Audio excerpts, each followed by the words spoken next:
Closing a bank account is easy to start and messy to finish wrong. The real risk isn't closing the account, it's what hits after you think you're done. Card purchases, tips, and ACH transfers can post a day or two later, so the balance you see isn't always final.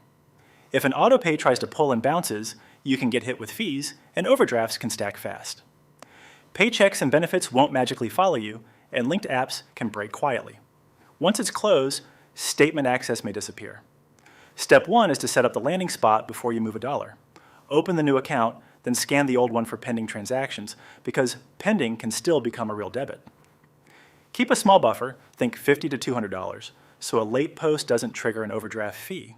Move the bulk with an ACH transfer, which is the standard bank-to-bank move and usually takes a couple business days. If timing matters, a wire is faster but can cost $15 to $30, then withdraw any leftover cash carefully so you don't empty it too soon. Your paycheck and autopays are what reopen the account problem, so switch those first. Update direct deposit with your employer, and don't forget government benefits like Social Security, which may require separate routing changes.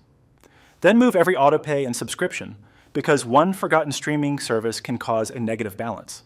Hunt for ACH debits you don't see often, like annual renewals. Keep the old account open as a buffer for one full billing cycle, then confirm new payments have cleared from the new account. Before you request closure, you want the account quiet, meaning everything is posted, not just pending. Restaurants can add tips later, and merchants can process returns days after a purchase, which changes your balance. Also watch for ACH reversals. An ACH can be pulled back if it was sent in error. Make sure no deposit holds remain, because held funds can keep the account from settling cleanly. Cancel any scheduled payments inside online banking. Then download your final statements now, not later. Closing is the easy part. Proving it's closed is the part that protects you.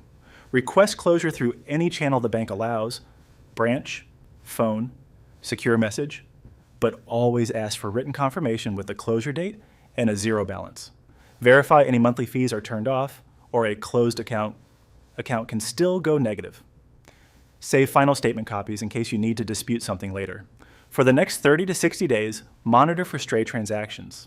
If a negative balance gets sent to collections, it can create a serious headache.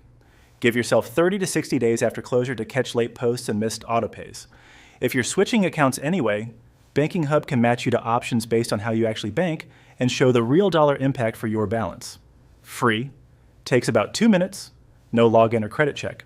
There's links in the description.